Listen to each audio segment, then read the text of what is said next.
녹화를 시작합니다. 네, 지난번에 이제 우리가 자산에 대한 이야기를 했었고, 자, 오늘은 그럼 이제 부채.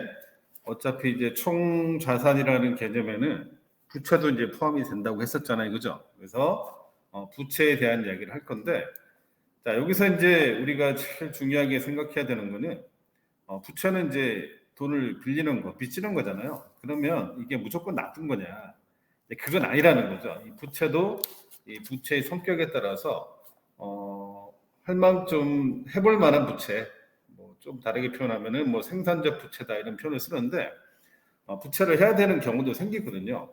그것만 좀 잘 우리가 나중에 살아가면서 그것만 잘 이해를 하면은 훨씬 더 낫지 않을까 생각합니다. 자, 이것도 우리 문서 공유해서 한번 보도록 합시다. 잠시만요.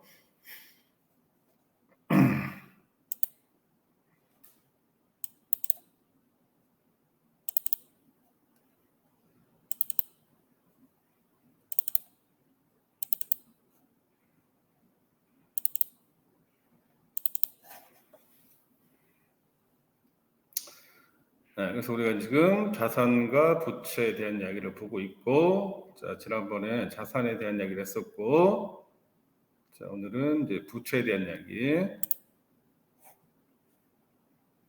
자, 한번 보도록 합시다. 여기입니다. 자, 책으로는 우리 187페이지입니다. 부채는 갚아야 할 돈이죠. 물론 이제 갚아야 할 돈이죠. 그죠? 언젠가는 갚아야 될 돈이겠죠. 그래서 이제 부채는 뭐 빚이잖아요. 그래서 다른 사람이나 혹은 금융기관에서 이제 빌린 돈이다 할 수 있는 거고, 넓게 봤을 때 이제 부채를 크게 이제 단기 부채냐, 장기 부채냐 이렇게 이제 구분할 수 있을 것 같아요. 자, 1년 이내에 갚아야 될 돈을 우리가 보통 단기 부채, 그 이상 기간이 이제 있는 거는 장기 부채다. 그렇게 일단 이야기를 할 수 있을 것 같고, 그러면 이제 결국은 좀 자세하게 본다면은 부채는 내가 이제 어떤 거래의 결과로 과거에 있었던 현재 혹은 이제 미래에 갚아야 할 금전적인 혹은 비금전적인 의무를 이제 포괄해서 우리가 부채다라는 표현을 쓰고, 우리가 이제 일반적으로 이제 돈을 빌리는 거는 이제 안 좋다고 생각하는 게 이제 보통이지만 꼭 그런 건 아니라는 거죠. 아까도 얘기했지만. 그래서 이제 주로 이제 우리가 부채, 즉 빚을 낸다면 우리가 이제 쉽게 생각할 수 있는 거는 은행 같은 금융기관으로부터 이제 빌린 경우가 있을 수 있겠죠, 그죠? 그 다음에 외상으로 물건을 구입한 경우, 물론 뭐 요즘에는 뭐 외상으로 물건을 하는 경우 잘 없겠지만 우리 소비자 입장에서는, 근데 이제 또 이 사업하시는 분들, 뭐 도매하는 그런 분들은 또 외상으로 또 많이 거래를 하니까, 그다음에 자, 물건값이나 서비스 대금을 미리 받은 경우, 그런 경우도 있을 수 있고, 이것도 역시 이제 내가 뭔가 이제 사업하는 사람이라면, 자영업하는 경우라면 있을 수 있겠죠. 그다음에 역시 이제 신용카드, 이것도 뭐 결국 이제 넓은 범주로 보면 외상이죠, 그죠? 그러니까 신용카드로 재화나 서비스를 구입하는 경우, 이거 저다 이제 부채라고 할 수 있는 거고, 내가 이제 갚아야 되는 그런 이제 의무가 생긴다는 거죠. 그래서 이제 아까 우리가 단기 부채, 장기 부채 그렇게 얘기를 했었잖아요. 단기 부채를 하면 보통 이제 1년 안에, 자, 1년 안에 이제 원금과 이자를 갚아야 하는 부채를 얘기한다는 거죠. 예를 들면 뭐 통신요금 혹은 뭐 신용카드 대금 같은 거, 자, 그런 것들이 여기 이제 단기 부채에 해당이 될 수 있겠죠. 그다음에 이제 그거보다 이제 좀 긴 거, 이제 장기 부채라고 하는데, 이거는 원금과 이자를 이제 1년 이상의 기간에 걸쳐서 갚아야 되는 부채다. 그렇게 이제 말할 수 있겠죠. 그래서 보통 뭐 자동차 할부금 같은 거 보통 뭐 2, 3년 하니까 이거는, 그다음에 전세자금 대출, 뭐 혹은 이제 뭐 주택담보대출 같은 거, 그런 것들은 뭐 보통 기간이 한 30년 이렇게 이제 기간을 가져가니까요. 자, 이런 것들이 이제 장기 부채다. 그렇게 이제 말할 수 있겠죠. 근데 이제 문제는 이제 부채를 내가 뭐 땡기는 거 좋은데 잘 정해진 기한 내에 갚는다면 나의 실용에 크게 이제 문제가 생기지는 않죠. 그죠? 근데 만약에 그거 안 됐다, 그러니까 여기 나오는 것처럼 금융 채무를 잘 이행을 못했다 이겁니다. 불이행자. 그러면 이제 거기에 따르는 불이익이 이제 생길 수가 있다는 거죠. 예를 들면 자, 은행에서 통장에서 이제 개수를 할 수는 있는데, 자, 법원을 통해서 만약에 이제 채권자가 자, 압류 신청을 한다면은 자, 통장이 지급 정지가 될 수 있는 거죠. 그러면 이제 내 돈이지만 내가 찾을 수가 없는 그런 경우가 생길 수도 있겠죠. 그죠? 그다음에 또 연체를 했을 때 그 연체 정보가 뭐 각종 금융기관이 이제 공유를 하잖아요. 그러면 이제 신용카드를 있다고 치면 카드 회사에서도 이제 이거를 공유를 할 거니까 자, 새로운 카드 발급이 안 될 테고 또 기존에 있던 카드도 이용이 좀 정지가 될 수도 있겠죠. 그죠? 그다음에 이제 해외여행이 또 제약이 생길 수가 있어요. 이제 금융부채를 제때 내가 처리하지 못하면은 또 여행을 못 갈 수도 있다는 거죠. 그다음에 취업에 대한 또 제한 같은 게 생길 수도 있는 거죠. 어쨌든 여러 가지 이제 금융 채무에 내가 이행을 못했을 경우에는 그런 불이익들이 이제 생길 수가 있기 때문에 항상 우리가 잘 관리를 해서 이런 일이 생기지 않도록 해야겠죠. 그죠? 보통 이제 그 우리 책 187에 보면은 우리나라 가구의 평균 부채 구성이다 해가지고 보면은 여기 좀 옛날 거긴 하지만 대략 2016년에 대략 부채 총액이 한 6,600만 원 정도 된다라고 했을 때 주로 이제 담보대출, 주로 이제 주택담보대출이겠죠. 여기에 비중이 대략 한 57.8% 이렇게 나오는 거 봤을 때는 여기 많다는 거죠. 그다음에 뭐 신용대출, 그다음에 카드대출, 그다음에 임대보증금, 자 이런 식으로 구성이 돼 있더라. 지금은 이제 이게 조금 더 늘었을 가능성이 있어요. 왜냐하면 이제 우리나라 이 가계부채가 2020년 기준 했을 때 대략 한 1,800조 된다고 하거든요. 가계부채 전부 합쳤을 때 여기 이제 꾸준히 이제 증가하고 있는 추세라서 당연히 평균 부채도 이제 이럴 가능성이 있는 거죠. 자, 이렇게 보시고 다음으로 가보면 자 이제 188로 책은 넘어간 겁니다. 그래서 문제는 이제 금융부채는 자, 계획을 세워서 잘 관리를 해야 된다는 거죠. 선생님이 아까 얘기했지만 부채라고 해서 이게 무조건 나쁘다라고 생각하면 안 된다는 거죠. 내가 이제 평생을 살면서 나는 빚을 안 질 거야. 물론 뭐 그런 삶도 괜찮은 삶이지만 사실은 이제 이 부채도 잘 이용하면은 나의 자산을 늘리는데 상당히 도움이 될 수도 있기 때문에 적절한 경우에는 좀 쓸 필요가 있다는 거죠. 그래서 이제 여기 보면은 생산적인 부채, 그다음에 비생산적인 바람직하지 않은 부채 이렇게 이제 구분을 해놨는데 생산적인 부채는 도움 부채라는 거죠. 한마디로 이런 부채는 해도 괜찮다는 거야. 그리고 안 하는 게 좋은 게 아니라 하는 게 오히려 더 필요할 수도 있다는 거죠.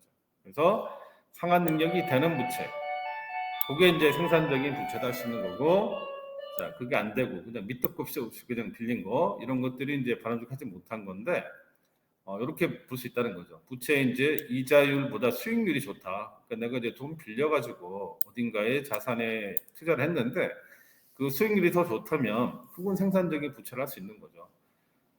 최근에 뭐 부동산인 같은 게 이제 해당될 수 있겠죠. 근데 이제 자, 위험한 투기를 위한 부채.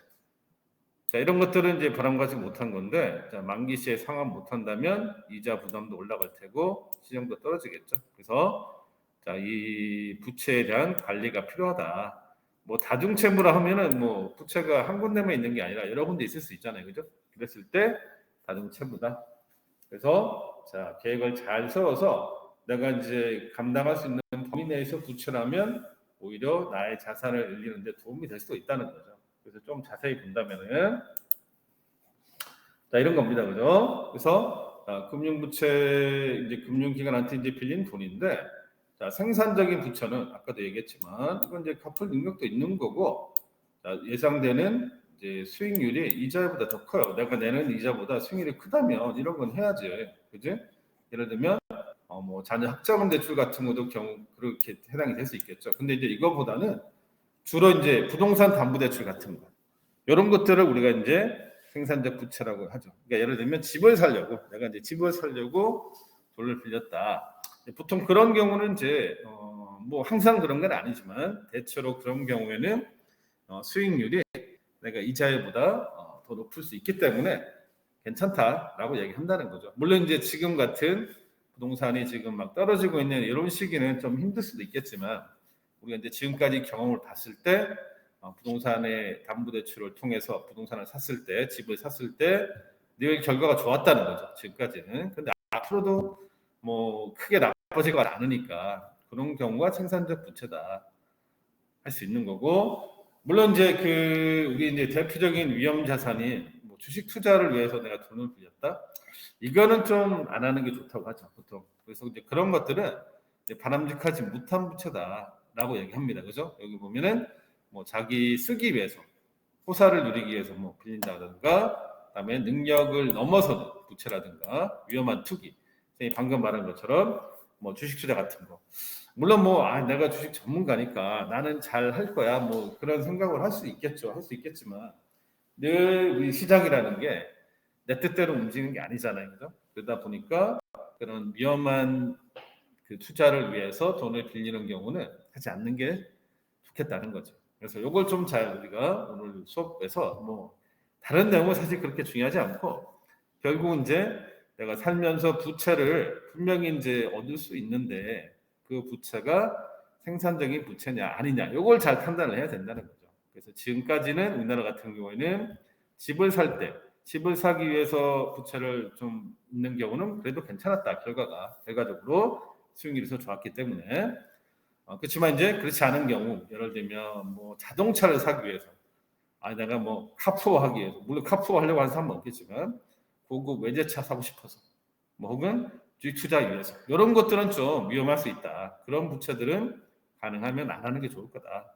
그렇게 이제 우리가 생각을 해봐야 된다는 거죠. 그래서 이제 부채 관리는 당연히 목적, 왜 내가 빚을 냈냐 이거죠. 그다음에 규모, 그다음에 이자율, 상환 시기, 뭐 종합적으로 이제 관리를 해야겠죠, 당연히. 근데 이거는 누가 시키지 않아도 여러분, 내가 이제 실제로 대출을 일으키는 그런 상황이 온다면 따져보게 돼 있다는 거죠. 근데 이제 미리미리 이런 것들은 좀 준비를 하고 있으면 마음적으로라도 실제로 이제 그런 일이 닥쳤을 때 조금 더 이제 원활하게, 조금 더 효율적으로 부채를 빌릴 수 있을 거라는 거죠. 그다음에 이거 정말 안 좋은 거죠. 한 곳의 부채를 갚기 위해 또 다른 부채. 이거 흔히 이제 돌려막기. 우리 신용카드 이제 무분별하게 쓰다 보면은 이런 경우가 나올 수 있는 거죠. 돌려막기 한다고 그러죠, 그죠? 카드 여러 장 가지고 그러다가 바로 이제 신불자, 신용불량자로 가는 지름길이죠. 자, 이런 일은 이제 없도록 하는 게 좋죠. 그다음에 다중채무. 그래서 이제 금융부채가 이제 두 가지 이상인 경우에, 이런 경우에는 당연히 이자 부담이 큰 거, 혹은 만기가 도래한 것부터 갚는 게 맞겠죠. 그래서 다시 한번 강조하지만 우리가 부채 없이 살면 좋겠지만 그렇지 않은 경우가 분명히 생길 수 있으니까 부채를 이제 얻어야 되는 경우가 생기는데 무조건 나쁘다고 생각할 필요는 없는 거고, 어떻게 하면 생산적인 부채가 될 것인가, 그런 것들에 대한 고민을 한 다음에 필요한 경우에는 할 수도 있다는 거죠. 그래서 이제 그 금융자산과 부채를 뭐 현명하게 관리하려면 어떻게 해야 되냐. 그래서 뭐 카드 뉴스를 만들어 보자, 뭐 이렇게 돼 있는데, 요거는 이제 한번 그냥 읽어보면 될 것 같아요. 여기 이제 그 189에 있는 그 내용입니다, 그죠? 그냥 한번 읽어보면 될 것 같고, 자 넘어가서 우리 병원과 한번 정리를 해보면, 다 채워져 있는데 빈칸이, 일단 땡땡 자산에서 금융 자산은 현금이나 예금 또는 주식, 채권 같은 유가증권 형태, 이게 금융 자산이죠. 요거 말고 이제 어떤 형태가 있는 거는 이제 실물 자산이었죠, 그죠? 뭐 부동산이나 토지, 주택 같은 거죠. 그다음에 자산 관리란 보유한 자산을 계획적으로 관리하는 거다. 그다음에 원금과 이자를 1년 이상의 기간에 걸쳐 갚아야 되는 부채는 장기 부채죠. 그다음에 금융채무 불이행자는 연체 정보가 신용카드에 등록된다. 맞는 이야기죠. 그다음에 부채 이자율보다 수익률이 더 크다면 이는 생산적 부채. 맞는 이야기. 그다음에 부채가 두 가지 이상 다중채무인 경우에는 만기가 같다면 이자 부담이 작은 것부터 갚아야 될까요? 틀렸죠. 큰 것부터 갚아야 되겠죠. 그죠? 그래서 오늘 뭐 우리가 볼 내용은 다 본 것 같고, 오늘 우리 수업한 것 중에 한 가지만 기억합시다. 부채를 필요한 경우에 내야 되는데, 부채를 일으킬 수 있는데 자, 생산적 부채인지 아닌지 잘 판단해서 생산적 부채라면 과감하게 하는 것도 필요할 수 있다. 그렇지만 비생산적인 말 그대로 뭐 소비를 위해서 뭐 플렉스하기 위해서 야나차 조목 이런 거는 되도록이면 안 하는 게 좋지 않겠느냐. 그다음에 특히 이제 우리 신용카드 또 조심해서 써야겠죠. 자, 그렇게 뭐 하면 될 것 같아요.